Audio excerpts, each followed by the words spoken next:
financial living?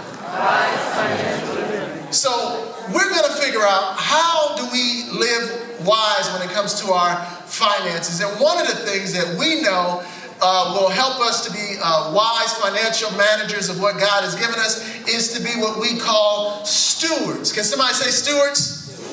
What is a steward? A steward is somebody that utilizes and manages all the resources that God has given them for His glory and for His creation, for the betterment of His creation. The question is, what is God's creation? God's creation is you.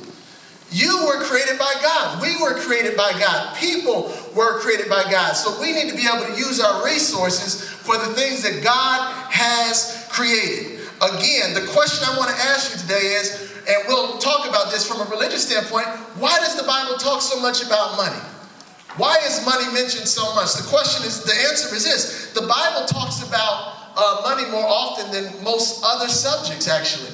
When you look at the 39 parables, 19 of them relate to finances and money in some sort of fashion.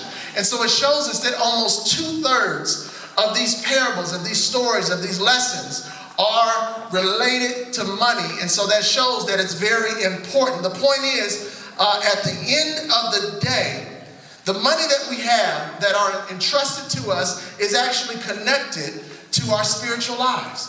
And so those are the things that we learn when it comes to learning how to be better wealth managers, how to be better with our finances, and also how to use what God has entrusted us with. And so I've heard this many times, and I believe this. You can tell a person's life by two things. You can tell a person's life by, number one, their day planner, and number two, their checkbook.